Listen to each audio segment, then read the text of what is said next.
Mark, thank you so much for taking the time. We first connected on LinkedIn, and we actually had a discussion, you and I, and you told me a lot about what you were doing. It's fascinating. I'm sure we're going to unpack some of what you've been working on over the past couple of years. But first, if you can sort of tell me who you are, what you do, and why you do what you do.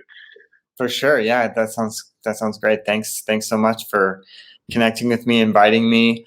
So yeah, my name's Mark Long. I'm originally from San Francisco, but I've been living in Prague, Czech Republic for a little over 10 years, focusing on, working with international brands here, doing advertising, marketing, focusing on kind of digital social stuff. And I was diagnosed dyslexic at the age of 6. So I've just been kind of, going through that roller coaster at a young age, resource classes and special education and, all these different specialists that I've been seeing so that I can, overcome some of the challenges and barriers that I have. And through that process of being in advertising and marketing and all of that, it definitely, the dyslexia has impacted negatively and positively with my work and with my interactions with my colleagues. And unfortunately, I chose to keep it primarily hidden. I didn't really want to. I didn't want anybody to know. I didn't want them to treat me differently. I wanted to prove that I could be like everyone else, even though, with dyslexia, it's like, that's kind of the benefit. We're different. We think different. We look at things differently. But I chose the other route, and it has gotten me into some interesting negative situations, unfortunately. But at the same time, has put me into some great situations. And now, with me wanting to be very open about it and start something new for the younger generations with I Am Lex. Now I just want to start a new chapter and be very open, very vocal, own it, and this is where I've been in this journey. Yeah, that's amazing. I got so many questions. Okay, so where do I start? So you grew up in San Francisco in the US. Did you? So you went to school there, and like sort of your education happened in the US? Yeah. So my education, I moved to Czech Republic when I was 20 years old, and 21. And so before then, I went to high school. I was actually homeschooled for 7 years. So first grade, they wanted to hold me back in a public school, and my parents decided to take me home and teach me there, so I can have like the special attention and focus, so that I can really get past some of the struggles that I was going through. And then I ended up at 7th grade going into a private school. And then from there, I had some help. I was going to some resource classes. Unfortunately, the resource classes were always in the most inconvenient places. So you had to like walk through and everyone's looking at you like, where is he going? Like, what is this guy doing? And I think that was like the start of a little bit of just being uncomfortable and not wanting, feeling like I'm a little bit, out of place, or, having to explain, sometimes even to cover up where I'm going. I would sometimes tell a lie like, oh yeah, I just had to take another class, or, there's this or that. And then went to high school, a couple different high schools, actually, private and then a public. And then I went to a community college because I was really interested in culinary arts. So I wanted to be a chef. Right. This was my dream. Or, I thought, okay, I'm not good at reading and spelling and, getting focused with these kind of academic careers or whatever, but I really love cooking. I really love using my hands, and I love food. So this was kind of where I was going. But unfortunately, as a chef, you have no free time, no holiday, Yeah. no weekends. So I said, all right, that's no good. And then I ended up meeting my wife in the Bay Area, who's Czech, and we basically just ran off to Czech Republic. And I realized, hey, I really love creativity. Dyslexia is all about creativity and big picture and dreamings. We're all dreamers. So why not get into advertising? Yeah, wow, that's amazing. I come from a very different perspective because I've been diagnosed around 10, 11, Mm-hmm. and 10, 11, 12, I don't remember exactly, but after that, um, I literally never been labeled ever. So Mm-hmm. the only time from the age I was diagnosed till 22 or 3 when we started Dystech is when I actually realized that, well, I've been diagnosed dyslexic, Mm-hmm. and that explained 20 or 10 years of my life, and that explained this, and that explained how I work, and that explained school, and it just like exploded in like, holy crap, this is actually why there's many things that I don't like doing that many people just do this naturally, right? Mm-hmm. And so I've never been in a situation where I've felt different. I got rejected. I failed so many times, school dropout, whatever. But I've never had this thing cast on me.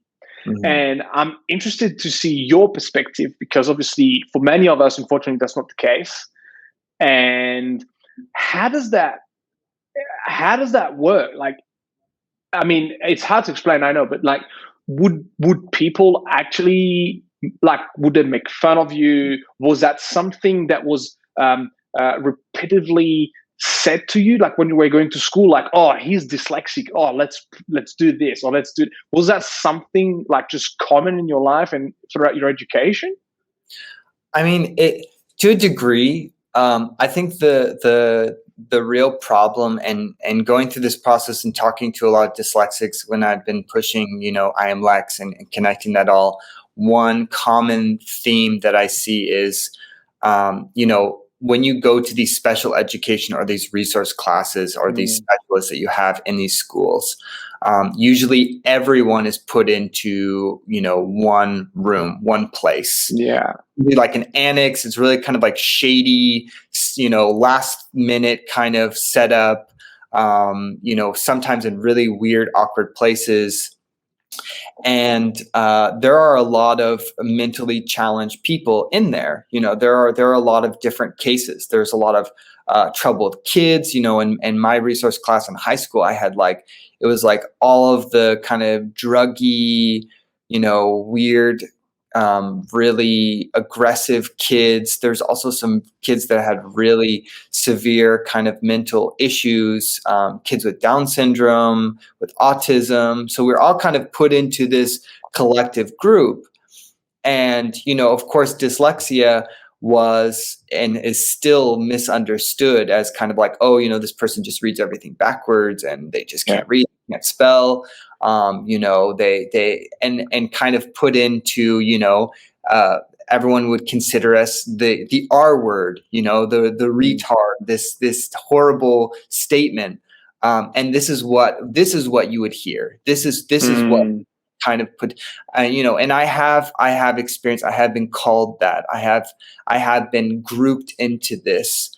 I think that's why a lot of the times most of the time I just lied. I just lied and I said, I'm not going there. I don't need that. Or, I'm just getting, I need to pick something up or I'm helping, these kind of things. Cause I didn't associate myself with this group because we were very different.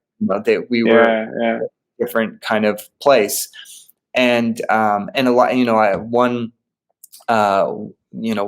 person that I'm really connected with I Am Lex, he was also saying that, he would get beat up and, I didn't get personally beat up, But when you're put into this group, when you're put into this class, and you're, associated with some of these people, there is a lot of kind of anger, and there is this kind of, bully mentality that happened in school. And then, when it came to after school and graduating and going to working, in the working class, for me in advertising, it's all about, you have to be quick, you have to be efficient, you have to, especially social media, you got to write good copy. The clients don't want spellings, they don't want grammar mistakes.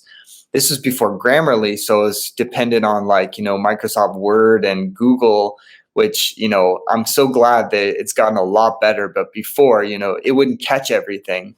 And I've been ridiculed in meetings. I've had clients ridicule me, laugh at me. Oh, I put champagne instead of campaign on top of a heading, and they just laugh at me. And I took it, and I didn't, they're like, don't you even know how to spell? Like, don't you, I saw a bunch of spelling mistakes, not focusing on the content itself and the presentation and what I'm giving, but focusing on these little things. It's like this freaks about grammar and spelling. And so, and I've had situations where I was told, we don't want you a part of this project because we think you're dyslexic, and we think that it'll be an issue.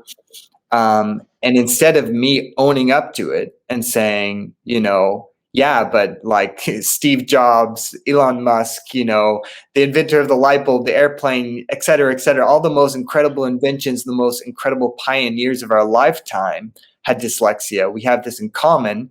We may have some issues with some spelling. We may spell champagne instead of campaign, but we have great ideas. And this is where it's like, you need to own up to it, because when you say this to somebody, then they finally get it. And you open up their eyes, you break these stereotypes, and you break this paradigm of judgment, and you say, hey, this is me, whatever, it's 2021, like whatever, who cares if you spell something wrong? Everybody does it. But let's get to the real facts. Let's get to the real inspiration and make a difference. Yeah, definitely. Wow, that's such an inspiring story here. And so what made you flip? Like, what made you say, you know what, I don't care anymore. I am who I am. If you're not happy, too bad. And is there a moment that you just flip, or is it just sort of an accumulation of things that sort of build up to this? Is there some things that sort of, made you change your mind completely and say, hey, I'm gonna be me, and I'm gonna tell everyone, and that's how it is. And to some extent, I just love that mindset. It's like, people value you for who you are and not for something they want you to be. So is there any moment that just, made you change? Yeah, the aha moment. I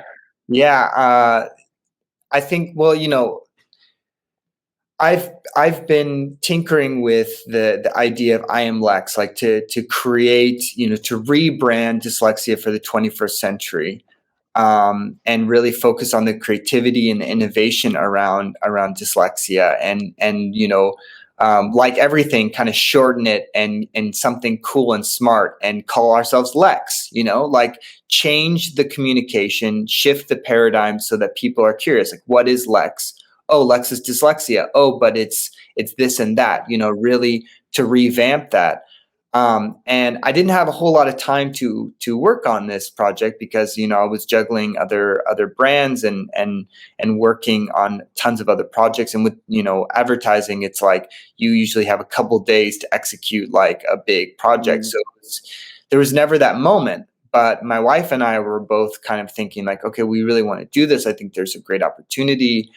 And it would help me to really kind of like explain who I am and to finally own up to it, which I've always wanted to do. It's something that I've always wanted to do, but it was all hindered by fear. I was afraid. I was afraid that I would get fired. I was afraid that I wouldn't get projects. I was afraid that I would be judged, and that people would be like, oh, I don't really want him to be working on this because, he's just going to screw something up or he's going to upset a client. So this is something that I still have. And now with the aha moment was, the pandemic hits and I lose my job and I'm at home and we have 2 kids and we're in lockdown, and my wife and I were like, let's do it. Let's make a presentation.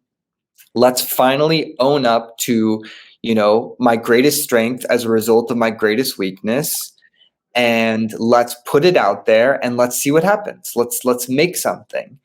And through that process, I knew that, okay, I'm going to make something. I'm going to be proud of it. And then I'm going to just own up to it and say, all right, and on my LinkedIn, I put I put Lex, and I hope that everyone, in this process, when we launched the campaign, that I want everyone to put this on their LinkedIn, just to own up to it. Yeah, I'm a Lex designer. I am a Lex creative director. I am a Lex engineer. I'm a Lex, et cetera, et cetera, et cetera, And so it was finally realizing at that moment that there's no reason to hide anymore, and that a lot of the times people will be really intrigued. I'm seeing that if I own up to it and I say it, people are really interested, and they ask me a lot of questions, and no one's kind of saying oh, you're going to screw everything up. I haven't really had a whole lot of situations in work opportunities. That's the next step for me, is to tell my boss, to have a sit down with the next boss that I have and say, hey, this is what I am. But it's out there. I made it. I made it public. Yeah. That's so cool. We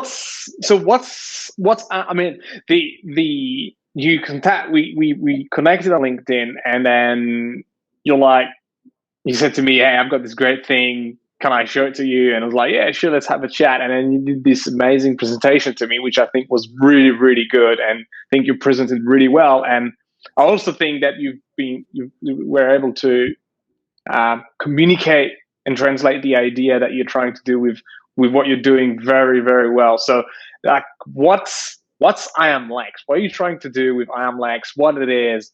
And just tell me in your own word, how does that look like? And what do you want to do with this? Yeah, definitely. I mean, so the whole idea is that, as a creative, as someone who's really interested in commercials and advertising and communication, and since I was a little kid, I loved commercials. I watched the Super Bowl because of the commercials, always. Nobody had to tell me that I skipped the football game. I was going and playing piano. I'm a musician. So I was I'm not interested in sports, but I'm interested in advertising, and I loved it. And to this day, I still have jingles stuck in my head as a childhood, and so with that, when I would go into these resource classes, or when I would get these pamphlets, or anything dyslexia, because it's very much been a part of my life, I've always noticed how bad it was, how the communication, the visualization, the advertising, everything has been really bad, and it's always been bad. And through that process, I realized that even now it's 2021. And there's still really bad communication around dyslexia.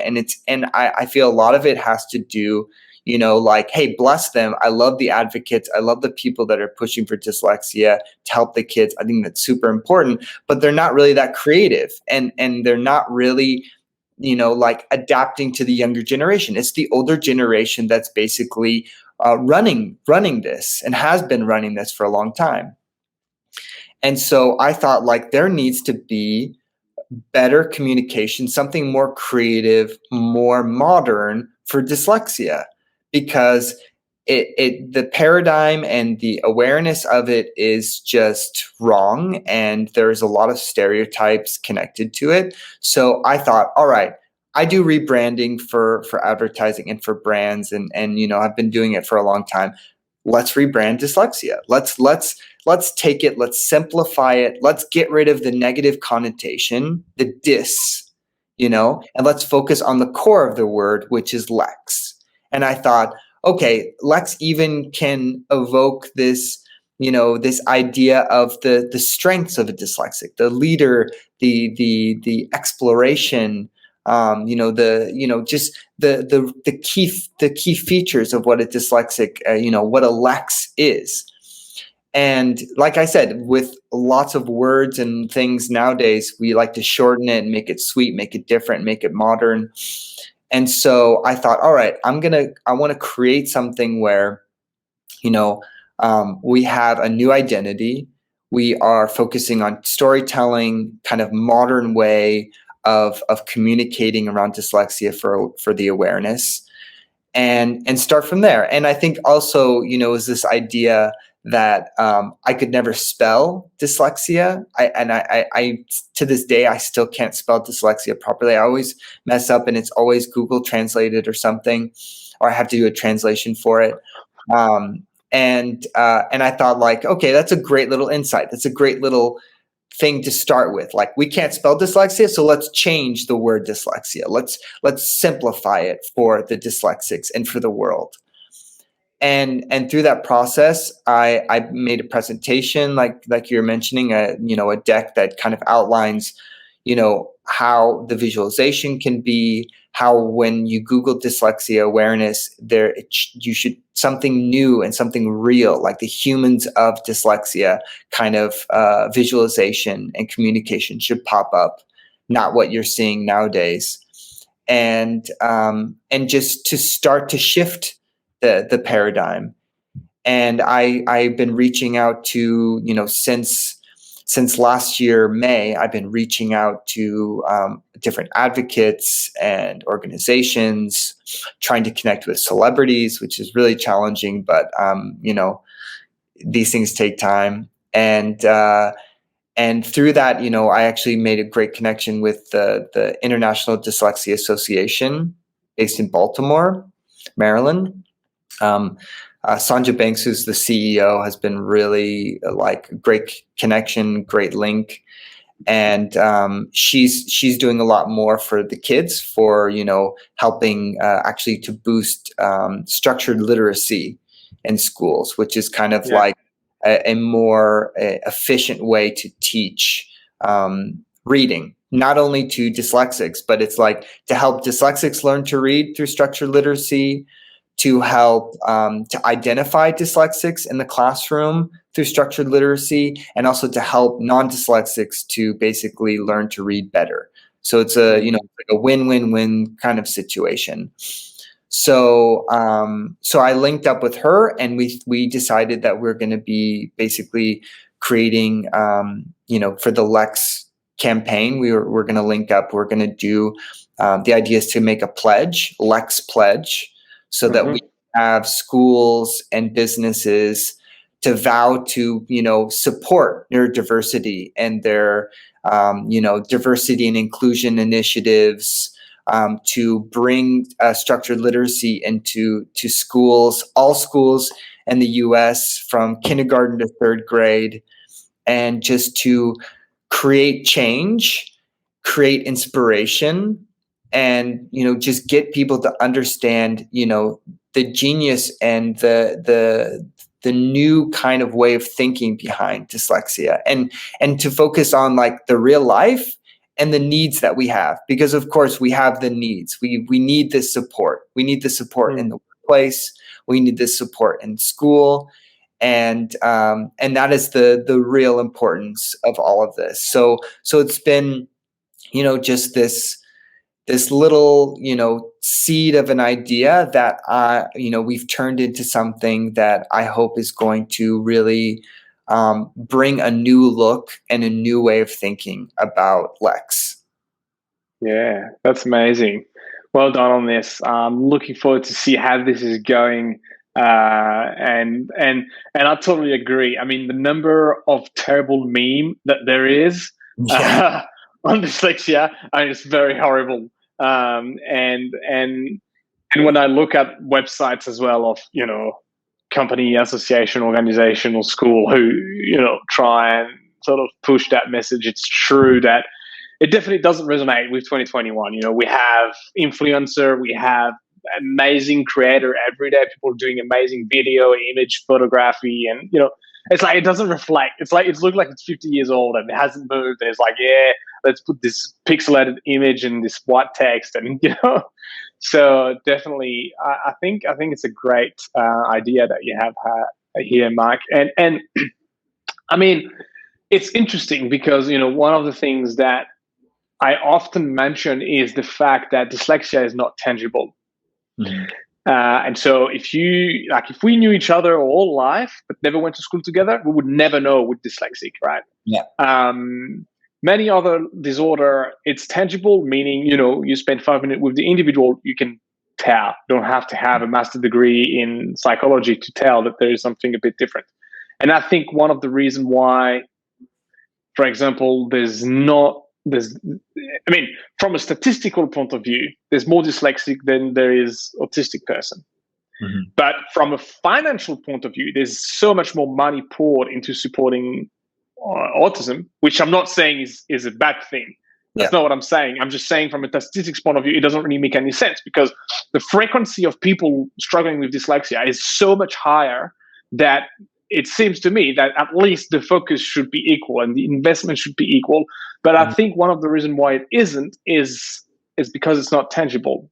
Yeah. And so I think that, I agree that definitely being able to communicate in an appealing way so that your neighbor is going to share the word with their sister, is going to share the word with their neighbor, and, and it just keep going and say, hey, there's this thing. And, and hopefully, I guess the goal is, at least the hope would be for it to be the catalyst for what? It's hard to say, right? It's like, is it for embracing the fact that it's just a thing, just like your hair color? Some people are blonde, some people have dark hair. Is that, would you think that would be something that theoretically could be as understood as your hair color or whatever, and just be as normal as we can ever be? Do you think that's actually achievable? Do you think that we can reach a level where it actually doesn't make any difference? We now have speech to text, we have text to speech. It's like, why do you need to write a word correctly? The computer is doing it for you. Yeah. Well, I mean, I did my thesis on the negative cognitive effects of Google in college, just how like Googling everything, and it's like you don't try to use your brain to actually remember things, but at the same time, for me, it's like I was really dependent, and I'm still very dependent on Google to because sometimes Grammarly or sometimes Google Mail doesn't get the word right that I'm trying to find, and so I just do a Google search, and this is how I figure out the spelling. But yeah, I think that, like with neurodiversity, 10% of the population, the neurodiverse population, is dyslexic, and I think this is kind of really the biggest chunk of neurodiversity. And then of course, ADD, ADHD is about like 4%, and then autism 1%, Tourette syndrome 1%, and et cetera, and it kind of goes down at that level. And then of course, like you're saying, dyslexia is high functioning. Like we're really high functioning. Autism, I think it's like 0.2% are high functioning. ADD, is higher functioning as well. But I think the main thing is that a lot of this is not recognized. But I mean, in schools it is, because curricular, there's a lot of focus, there's a lot of attention put on dyslexia or learning disabilities, and there's help and everything. But once you leave school and once you're in, in the office and you're working, everyone thinks that you're cured after school. Like, you don't have dyslexia anymore. You don't have these issues. You don't have these, you don't need this help and support, but we do, and we need it. And it's not offered to us. We're not given this special, it's not special privilege, but it's at least giving the support that we need in order to be able to be functioning and get our creative ideas, but have, some special tools or some understanding that it may take us longer. We may need more meetings, these kind of things. And that's not really recognized a lot with this kind of diversity and inclusion. Of course, there's a lot of focus on skin color and religion and sexual orientation and all of this, but where's the discrimination of the brain? Where's the diversity, the neurodiversity, a part of these initiatives? And I read a statistic. It was like 80% of businesses hold diversity, equality, and inclusion initiatives as like really important in their businesses and their structures. For human resources and so on. But only 4% actually consider neurodiversity a part of these initiatives. So they're looking at everything else but these aspects, these things. And I think that it's really important that this be that the leaders and the colleagues and the world kind of understands what neurodiversity is, what dyslexia is, what these different things are, and how there can be benefits and what they need, and that there are real people behind it, and that it affects everyone, and it affects, I think it's like 700 million people worldwide, even though a small percentage even know they have dyslexia. So this kind of starts with the structured literacy being important in schools, because then it's like we can diagnose more people. And of course, what Dystech is doing as well is getting, people to get diagnosed and to see if they have dysgraphia or dyslexia, which is amazing. And I think that, if businesses, if schools can help kids to be more confident and give the support that they need, then more people will come forward, and it will become this norm. It will become this I think it would be amazing if like people are like jealous, like, oh yeah, you have this different way of thinking, like, these incredible entrepreneurs, these amazing inventions, like you have that little special spark that I wish I had, Yeah. And I don't like to throw around this superpower thing or this gift, because dyslexia isn't necessarily a gift, even though it is. I consider it to a degree a gift. I think it's this magic spark that I have, that I can see different things. I can see in 3D, and it helps me come up with great ideas, and I'm able to overcome the struggles. Yeah, absolutely. I agree with you.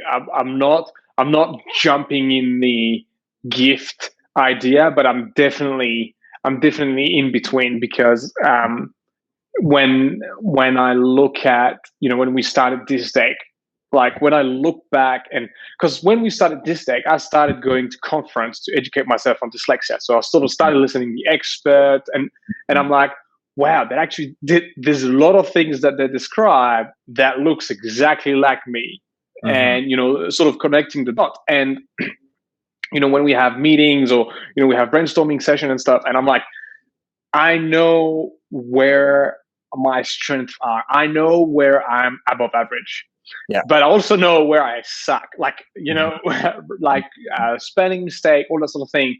I've been building on your website. There's tons of spelling mistake. You can't rely on me to do the spell check, right? No way. Yeah. But on the other side, there's definitely some aspects of how I work, I think, that I have observed compared to other people seems to be generally above average compared to how people think or act or react or whatever. So I definitely agree with the fact that there's definitely some good and bad. And at the end of the day, if you look at businesses, the main role of a manager when you manage a team or whatever is to understand where people are good at and make them focus on what they're good at. Yeah. And so yeah, certainly, there's definitely an untapped opportunity here for businesses, and as well, obviously, school is, the most important thing, I think, in your life. If you don't have a proper education, it doesn't mean you have to go to university, but at least reading and writing is just, you can't do anything in society. You can't read, right? So, yeah, I was going to say that it's funny when I moved to Europe and, and Czech Republic, of course, everybody wants to work on their English. And, when you're an American coming into a Czech agency or a foreign agency, there are some English speakers, but there aren't a lot of Americans. I mean, at least there wasn't when I started back in 2013. And so everyone would come to me for grammar checks. They'd be like, okay, can you read this and make sure that it's all right? Or, did I spell this right? Or how do you spell this? And again, I was hiding. So I was like, hey, let me get back to you. And I would Google search it and send it to them. And they kind of thought it was a little weird. Like, well, why aren't you just telling me, I even one of my first jobs was actually teaching English here, but it was conversation. So it's like, okay, right. I can have a conversation with anyone. That's, sometimes I would even go, someone would take me to a pub and we would have a beer and we would just have a conversation. This is a great job. But then occasionally they'd be like, hey, is this right? Do you say it this way? And, I adapt, I learned, but yeah, it's really, it's just a funny thing.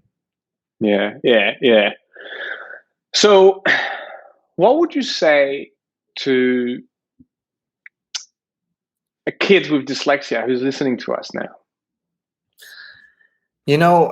I think that if I was to be talking to my younger self, or I was talking to the younger generation, I think that, it's good to know, and it's important to understand that there is a lot of hard work that has to go into it. There's a lot of, just repetition and getting, adapted to these tools that you're using. And like I said, there's amazing tools now. When I was a kid, there was no tools. There was, I was using one of these small little pocket, spell checks that took, 1 minute to check one word.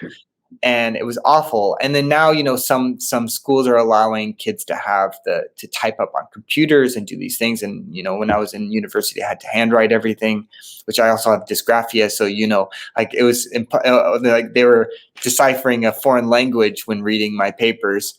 But yeah, I think that what I would tell them is there's a lot of hard work. There's a lot of things that you need to overcome, but it is very possible to learn to read and to spell and to get past this. And it's really important just to focus on your strengths, focus on the things that you like to do, focus on the aspirations and the dreams that you have, and to pursue them, because now it's all about experience. It's not about, oh, I have this degree and I studied this and I studied that, depending on the industry. For me as a creative, or if you're getting into the arts, it's all about the experience that you make and testing and trying new things. But it does get better, and it does get easier. And all you have to do is just own up to the strength and to speak up. To tell, everywhere in school, every class, every teacher, I sat them down. I said, I have dyslexia. This is what I need. This is how I am. I'm not going to be too much trouble. I'm not going to be asking for all these things, but these are the things that I do need. And setting that up and organizing that in the beginning made it less stressful for me to know that, okay, we're on the same page. There's going to be no judgments here. And for me now, the next step is to do that in the workplace, to sit down with my boss or sit down with the HR and say, hey, I have dyslexia. This is what I need. This is what I can do. These are the benefits that I have. And setting that straight just takes away the stress. Well, that's very inspiring. I wishing you good luck with this. Hopefully everything goes well, but I'm sure, I'm sure everything will go well for sure. I mean, you seems to be very capable, and Thank you. and if, I mean, my opinion is that if your boss, or if any boss, is taking this the wrong way, then it's weird, because before that they've been working with you and everything was fine, and suddenly you just put a word in their mind and something is wrong. There's probably something very, very wrong about the boss that you're talking to, and so you probably should actually quit as soon as you can, instead of waiting to get fired or whatever, right? So I was told that a couple of times is if they don't accept who you are, then you should not be working there. Like if they can't accept who you are and what you're all about, then, there's no point in hiding and trying to get through, because there's just not going to be that connection and that match. And you will find a match, but and I've been in those situations where I haven't made it vocal and it hasn't matched and it hasn't been good and it ended poorly, So I think it is important just to it's not only about them hiring you, but it's about you working there. And those two things need to really, coexist. Yeah. Mark, thank you so much for your time. It was great chatting with you, learning about your story, your journey, and learning about I Am Lex. Before we end, can you tell me, where can people find you? Where should they look you up, and how can they reach out to you? Yeah, definitely. So we have a website. It's on the screen now, the iam-lex.com. We also are on LinkedIn. If you search I Am Lex on LinkedIn, you can find us. Also Instagram, iamlex_world, which is also on our website. So you can follow our stuff. We should be launching a campaign for the Dyslexia Awareness Month of October. This is the goal. I've set this goal. I'm sticking with it. And then with International Dyslexia Association, we should be rolling out something the beginning of next year in 2022. So just follow us. And if you have any questions or you want to subscribe, please do. I would love to talk with anybody about this and partner with anyone. So, I'm trying to connect the dots and just link us all together. One thing that I've seen is there are a lot of this kind of competition with dyslexia organizations to be at the top. And I'm not all about that. I think it's important for us as a community and us as a family to work together to fight for awareness and fight for support for Lex all around the world. And just, it's a new time. It's a new paradigm. Let's shift it. It is. Let's do it. Thank you so much, Mark. It was great chatting with you. Thank you. Really appreciate it. Thank you.